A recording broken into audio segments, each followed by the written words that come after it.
Shalom Aleichem mes chers amis, j'espère que vous allez tous bien. Alors encore une nouvelle histoire, mais une belle histoire, très belle histoire. Préparez vos mouchoirs. Et cette histoire s'est passée à Tel Aviv, où il y a un Rav, un tzaddik vraiment, qui s'appelle le Rav Baruch Medan, qui avait cette habitude d'aller dans les hôpitaux et de rester jusqu'à très très tard dans la nuit à Tel HaShomer pour réjouir les malades. C'était son habitude et c'est une mitzvah immense, le Bikur Holim, on le sait.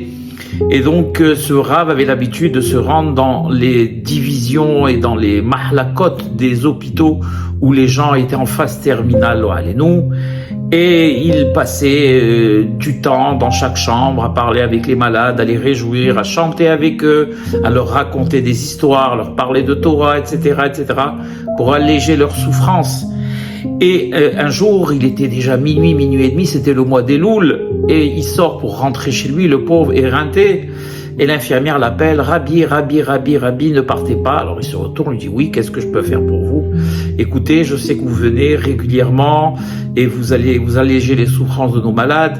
Il y a un malade ici, le pauvre, qui est âgé, il lui reste presque plus de temps à vivre, il n'a pas d'enfant, il est tout seul. Est-ce que vous pouvez aller le voir, lui faire, je sais pas, Kriyat Shema, ou parler un peu avec lui, car il nous fait beaucoup de peine?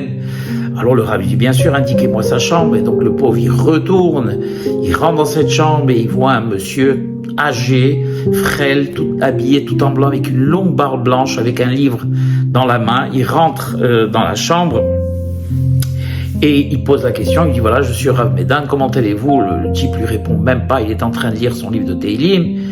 Il lui dit, est-ce que vous avez une femme? Alors il lui dit, l'autre lui dit non. Il lui dit, est-ce que vous avez des enfants? Il lui dit non. Il lui dit, vous avez des proches qu'on peut appeler? Il lui dit non. Et il continue à lire Teilim, et le Rav, voyant qu'il n'arrive pas vraiment à dialoguer avec lui, il a réessayé, il s'est découragé, il allait repartir, et le type lui dit d'un coup, eh bien, pourquoi est-ce que je vais continuer à vous mentir? Oui, j'ai un fils. J'ai un fils unique d'ailleurs. Mon épouse est décédée, j'ai un fils unique qui s'appelle David et qui est un rachat, un mécréant qui m'a fait honte, avec qui je n'ai plus de contact, qui est parti. Alors le Rav lui dit, le pauvre, est-ce que vous pouvez me donner son numéro de téléphone? Si vous voulez, je l'appelle, etc.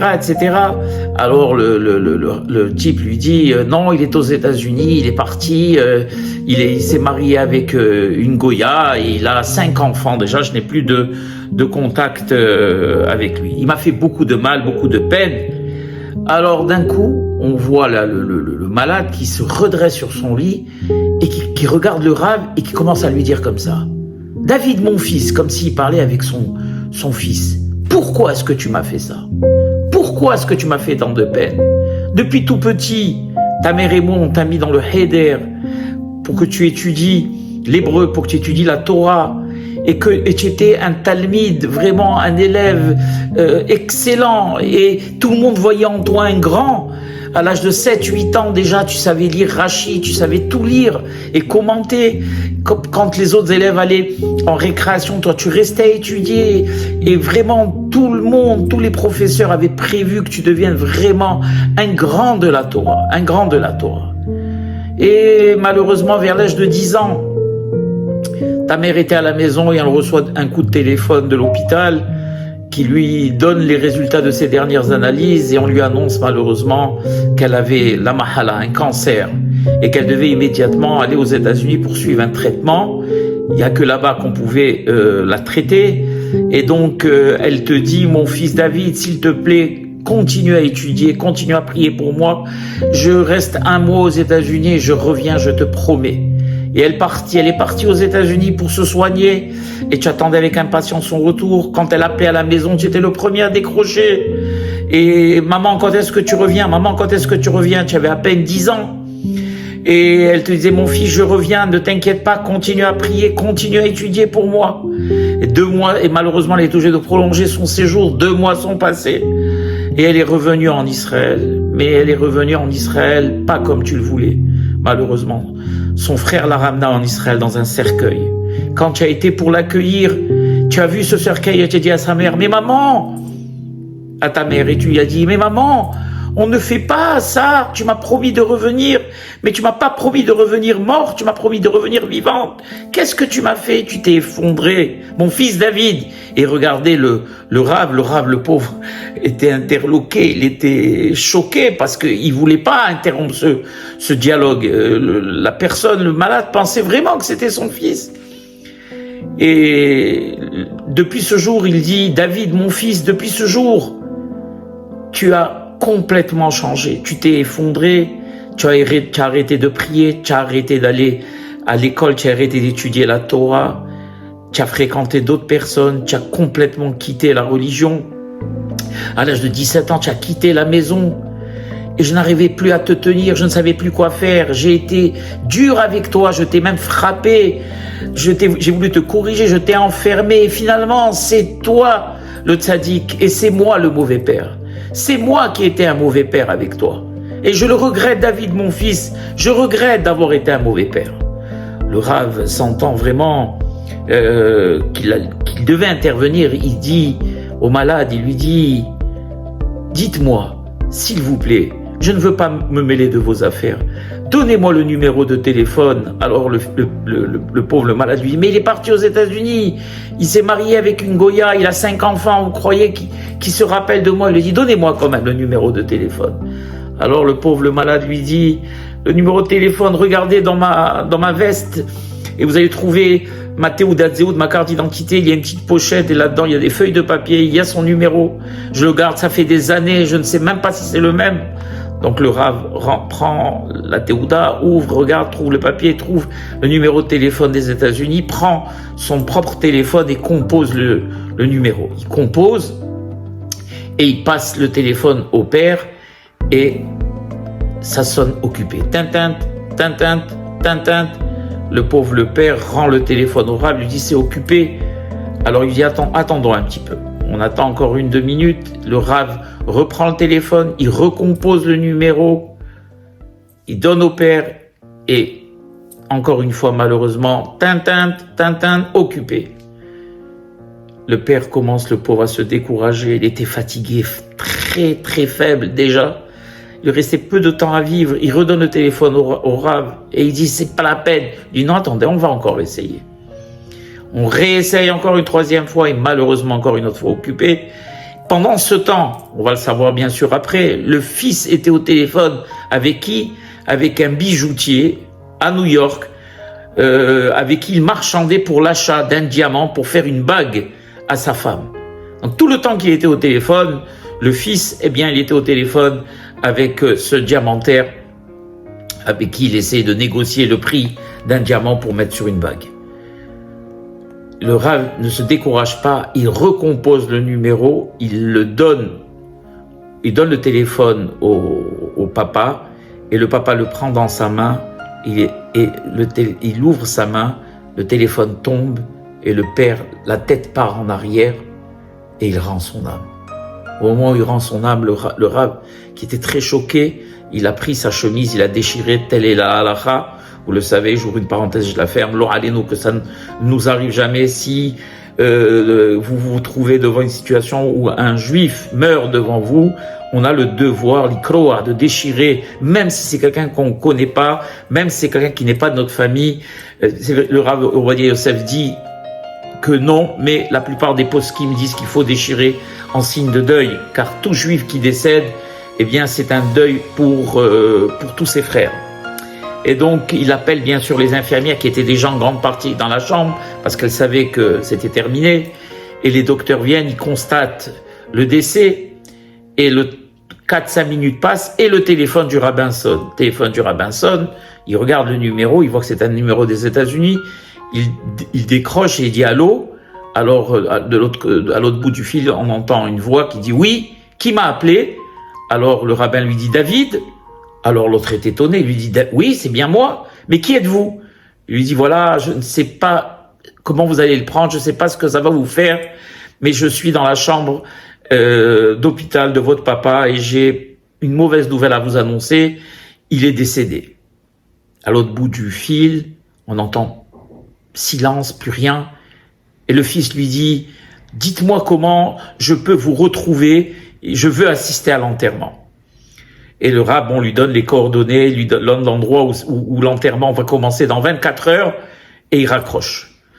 24 heures après, l'enterrement est sur le point de commencer, et qui c'est qui descend en courant d'un taxi? C'est le fils qui court. Bien sûr, le rabbin a tout de suite su qui c'était. Il va vers lui, le fils le salue, etc., etc. Donc on enterre le père, et le rabbin lui dit, c'est bien mon fils, c'est bien que vous soyez venu. Alors le fils regarde le rabbin, lui dit, Rabbi, est-ce que je peux vous demander quelque chose? Il lui dit oui. Pouvez-vous me dire ce que mon père faisait les dernières minutes de sa vie? Il était en train de lire les Télim, oui. Il était en train de prier, oui. Il était en train de parler de Torah, parce que mon père c'est un tzaddik, je le sais. Oui. Alors le rabbin lui dit non, il n'a rien fait de tout ça. Et alors qu'est-ce qu'il faisait? C'est pas possible. Mon père, je le connais, c'est un tzaddik. Il lui dit, pendant les 20 dernières minutes, il parlait que de vous, mon fils. Il n'arrêtait pas de dire et de regretter d'avoir été dur avec vous et de ne pas avoir su comment vous prendre après le décès de votre maman, car il était lui-même tellement triste qu'il n'a pas senti votre douleur et il vous a laissé partir. Et il a regretté jusqu'à la dernière seconde de sa vie, jusqu'à que la Neshama ait quitté son corps.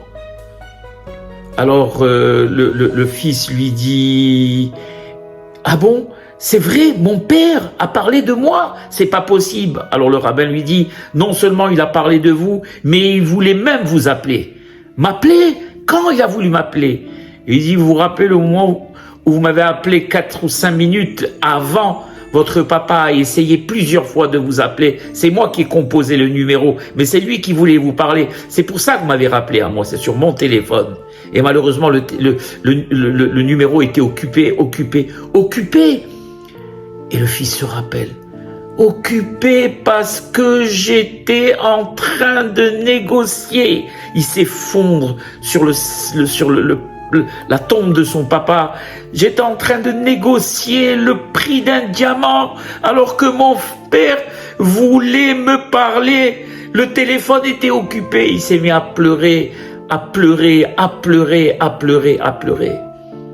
Le Rav Silberstein nous dit, dans la moralité de l'histoire, qu'il n'y a pas que ce fils qui pleure et dont le téléphone est occupé. Akadosh Baruch Hu, notre papa, nous appelle très souvent, pour ne pas dire tous les jours. Et malheureusement, bien des fois, notre téléphone est occupé. Akadosh Baruch Hu nous demande de faire le Shabbat. Et on lui dit, Akadosh Baruch Hu, je suis occupé, la semaine prochaine, je commence. Akadosh Baruch Hu nous demande d'être tsanoua, de nous habiller avec pudeur. Et on lui dit, oui, d'accord, on va essayer, pas cette semaine parce qu'il y a une soirée, mais je commencerai la semaine prochaine. Akadosh Baruch Hu nous demande de faire des mitzvot et d'être proche de lui. On lui dit, papa, attends, juste laisse passer le temps que je sois occupé avec mes affaires. Dès que je termine, je reviens vers toi. Et donc, mes chers amis, quand Akadosh Baruch Hu nous téléphone, et que peut-être des fois notre téléphone est occupé, eh bien coupons la conversation avec l'autre personne, avec la vie, le train-train quotidien, nos affaires, tout ce qui représente l'autre personne, et prenons l'appel d'Akadosh Baruch Hu. Et quand il nous demande, Akadosh Baruch Hu, s'il te plaît mon fils, je sais que c'est bien pour toi, alors mets tes téphilines le matin, eh bien immédiatement je m'exécute. Tout de suite, Akadosh Baruch Hu, je fais ce que tu me demandes. Quand Akadosh Baruch Hu dit, va à la prière, mon fils, car la prière n'est pas pour moi, mais pour toi. Elle va te permettre de t'élever, elle va te permettre de te sentir bien, elle va te permettre de te connecter avec moi qui suis ta source de vie. Immédiatement, surmonte ta paresse et rends-toi à la synagogue. Quand Akadosh Baruch Hu te demande d'être Shomer Shabbat, eh bien exécute-toi, parce que être Shomer Shabbat, c'est le bonheur le plus grand qui puisse exister, qui te permet de te déconnecter des contingences et du stress qui nous habitent pendant tous les jours de la semaine, pour enfin nous retrouver en famille, pouvoir discuter, pouvoir étudier, pouvoir faire les séoudotes de Shabbat, pouvoir vivre notre spiritualité, pouvoir vivre notre judaïcité. Notre judaïcité, mes chers amis, c'est ce qui est le plus cher pour Akadosh Baruch Hu. Alors voilà, soyons de bons enfants et faisons en sorte que notre téléphone ne soit jamais occupé pour lui. Baruch Adonai Le'olam, Amen ve Amen.